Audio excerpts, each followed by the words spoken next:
My name is Tolela Velem, a South African national employed by the Benguela Current Convention Secretariat. Our head offices are based in Namibia, Swakopmund. The Benguela Current Convention is a multi-intergovernmental organization, multi-sectoral intergovernmental organization. It consists of your departments or ministries from the three governments, that is the government of Angola, the government of Namibia, the government of South Africa. From the three governments, each government has 4 sectors or ministries that are represented. Those ministries will be your fisheries ministry, it will be your environment, it will be your petroleum or gas, it will be your minerals or transport. So those ministries have appointed expertise to represent them in the BCC meetings or structures. Now, your structures are different in categories. At an organizational structure or management of the organization, you will have at the very top what we call a ministerial conference. That conference consists of ministers from the 3 governments, representing the 4 ministries each. And on top of that, there will be a lead ministry in each of the countries who will have a lead minister. Following the minister's responsibilities actually is to provide a policy direction, and it's the highest decision-making board of the organization. They meet once every 2 years. Below the ministers, you have your commission. Your commission will be your high or senior government officials who will come from the respective ministries or departments. Their role is to ensure that the convention is implemented through what we call a strategic action program. They will ensure that every year they meet to monitor progress, make corrections, provide directions also to the Secretariat. Below those senior government officials, you may call them as in your corporate world, board of directors, the commissioners. The commission itself, each commissioner, they constitute a commission as a structure. Now that structure had below it what we call permanent committees of the organization, that is now BCC. You will have your ecosystem advisory committee, purely based on science, provides best scientific evidence, best knowledge that is available that will provide decision makers a better position or knowledge to make best decisions. Following them, you will have what we call compliance committee. The committee's responsibility is to ensure that, actually that's the committee I am coordinating. I must mention that is my committee. I coordinate that committee.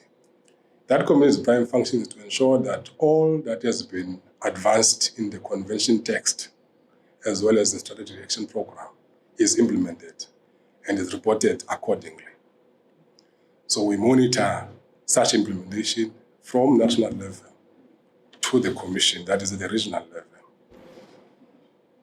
Following the compliance committee will be your financial and administration committee that deals with finance and administration of the organization. So those permanent committees below them are actually what we call working groups or task teams, you name them. Their responsibility is much more technical because those committees I just mentioned are mainly constituted by experts now from these ministries I just mentioned, 4 of them currently, that they represent so that their issues are advanced. Now, you will ask me, what is the SEP? The strategic action program is actually the one we are implementing now. It was from 2015. It has been extended because of various issues, including COVID. It has been extended until a new strategic program is approved. The current strategic action program we're implementing has 8 thematic areas. So all those thematic areas, including pollution, because that is the main. It will have your fisheries, it will have your environment, your ecosystem, your biodiversity, and everything else. But the main focus of those committees is actually to ensure that all those thematic areas are attended to, and every responsibility is taken care of from a national point of view to a regional perspective. Now, Article 17 of the Convention provides that every year, each country in the 3 countries is supposed to provide a report in terms of the implementation of the Convention through the Strategic Action Program. I will keep saying SEP because it's better when we short term. So every year, the Commission meets and reports are made to the implementation of that. Following now the structure of the organization, I think one other thing that I might have missed out is the importance of this ecosystem. I think the principles, this collaboration started way back in the 1990s. But at the time, it was mainly focusing on fisheries and environment. And later it was realized that there's too much that is happening in this ecosystem. They call it the Benguela large marine ecosystem. It is characterized by an upwelling system. Scientists might know better. They say the deep waters from the deep Atlantic Ocean are pushed by wind towards the coasts of these countries. No wonder we have this rich biodiversity, and you have your fisheries in the Western Cape, for instance, in the case of South Africa. It has rich biodiversity. If you go to Angola, you've got a lot of species. So there's that richness that the principals at the time realized that they needed to constitute a regional organization to ensure the sustainable use of this ecosystem. Every decision that has to be made, or every potential economic contribution that has to be made, it is have to be derived from this ecosystem. So their agreement was to say, let's establish this as a permanent organization and have it as a convention. Now it is a binding organization. Each country has to pay a contribution to ensure that the operations of the Secretariat goes accordingly. In addition to the country's contribution, annual contribution, you would have your development partners who support us in terms of other activities that we might not be able to fund, because we are talking about a large ecosystem and diverse activities that are taking place. So the principal realized back then and ensured that they are actually constituting this organization. And Namibia agreed to host the headquarters of the organization. The sectors I just mentioned, for instance, your transport. There's a lot of traffic in our coastlines. There's offshore oil and gas discoveries. In Angola, they drill oil. So there's a lot of potential. We are talking about blue economy. We are talking about Operation Pakistan. We are preventing fish. There's a lot of stuff that are depleting. So it's quite a diverse system that we are dealing with. So all this, the principal at the time realized, and they said we shall be a commission or a convention to guard against the impacts and ensure the benefits to the coastal or to the countries and the livelihood of our people. So that is the importance in brief of this organization. And now when we talk about coming to what we are here for, in one of the principles of the BCC, the convention text now as a rule or as a legislation, it is said countries should make all possible to ensure that we prevent, we abate, and we minimize pollution at all costs. We should agree on measures to implement those. In realizing that as early as 2013, if I'm not mistaken, ministers agreed at the ministerial level that the BCC has to ensure that a regional oil spill contingency plan is developed. Unfortunately, at the time, there was no compliance committee established. Ecosystem Advisory Committee was focusing more on science and other issues, finance and admin. Now, when we were established, the main task we were given by the commissioner from the decision of ministers was to actually establish what we call compliance committee. Now, the committee looked at all these sectors I mentioned, starting from fish, transport, minerals, oil and gas, and whatever. But the priority was to establish what we call a task team, a regional task team that main focus was on oil spill contingency. Its name is Oil Spill Contingency Task Team. Another one called Ballast Water Management Task Team. Those were focusing mainly on the pollution aspects of the activities that are undertaken in our region. Now, those task teams had to bring up their activities. One thing I also forgot to mention, the Strategic Action Program has, in the main, what we call an implementation plan. It has catered for every activity that must be done from a Strategic Action Program point of view to what must be done in implementation. Now we were established late, that is now late as 2018, that is now the Compliance Committee, while the SEP has been in operation since 2015. So we kind of try to fast-track activities. Hence, we even facilitated the establishment of the task teams.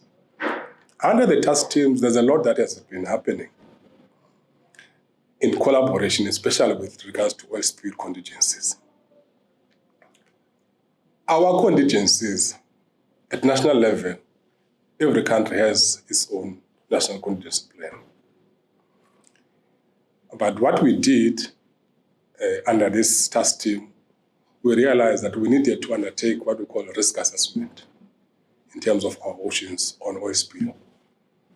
That task is about to be concluded as we speak, and it has plenty of recommendations that we need to take them forward from now on.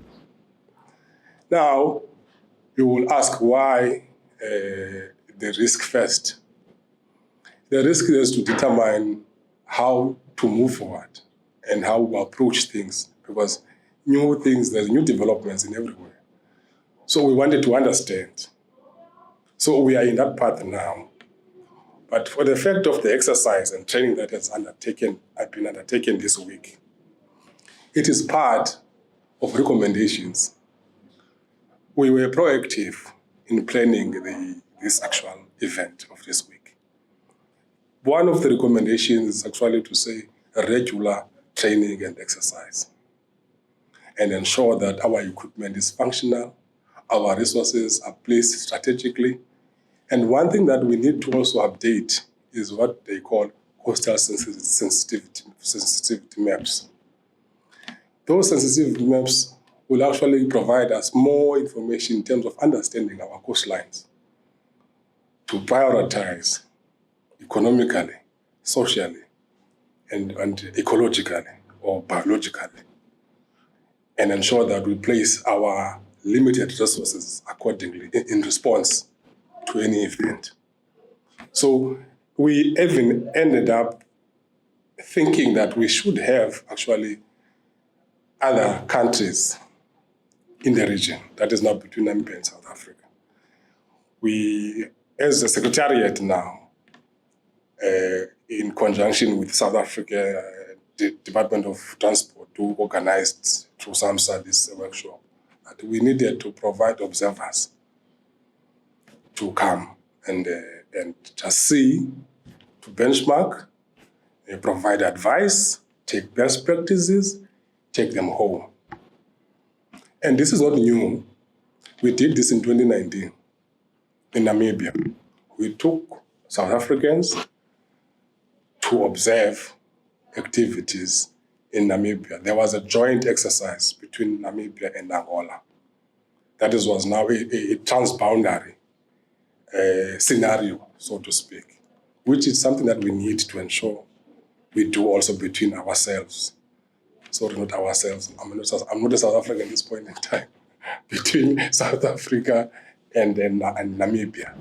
So it is in that vein where we took Namibians and Angolans to come view, experience the difficulties when it talks to exercise. Because there's one thing that is missing. A plan in the book is a totally different ballgame if you have to implement it. Execution is something totally different. It has difficulties. We witness that. We have to test communication. You will struggle. You have to test resources. You will struggle. You will have time frames. But I bet you those are not easy things to do. But in a nutshell, that is how we have come up with this regional kind of cooperation. But now, moving forward from this, we have to do the coastal sensitivity maps at a regional level. Following that, we do the regional contingency plan. And now know for a fact that who has what. But the risk assessment that has been undertaken at least provided some preliminary information with that respect. So we understand who has what thus far, even though there are some shortfalls in terms of coastal sensitive maps that are said to be 30 years old. So even equipment is said to be outdated. So those are issues that we need to attend to going forward. And I wish to also thank our development partners in this regard who support us and make these kind of workshops and trainings a success. Because this is quite an expensive event if you are to organize. We also thank the partners who have been working with South Africa, SAMSA and DOT in this regard. So basically, that is what we have been dealing with. The reason why we highlighted the fact of marine pollution, as I indicated earlier, BCC has been focusing mainly on fish and environment. Now, we are very glad to realize that there is another sector, a critical sector, that is on the play and is providing and requesting issues that must be attended to, and they are realistic. The other issue is that we normally produce what we call SOMA, State of the Marine Ecosystem Report. It will provide your challenges and the ecosystem, the benefits in terms of the ecosystem services of the BCC, or BCLME, we call it Benguela Marine Ecosystem. The 2014 SOMA provided that we benefit about $270 million annually in all the ecosystem services we just discussed. As we speak, we are about to conduct a new SOMA. It could be SOMA 2022, depending on the finalization of that. I bet you that report will improve that figure significantly. I'm saying this in line with the blue economy, that the blue economy policy that is being developed in Namibia, the blue economy strategy that is being developed in Angola, and the Operation Pakistan that is being undertaken in South Africa. So all these initiatives, and the BCC itself acknowledges that a blue economy is the way to go. Perhaps it could be the change of words, but one thing that we must ensure is let's do things differently. think the term in South Africa, let's do things fast, pakisa, be quick. Let's not only be quick, let's do them differently to derive benefits for the benefits of our own people, mainly.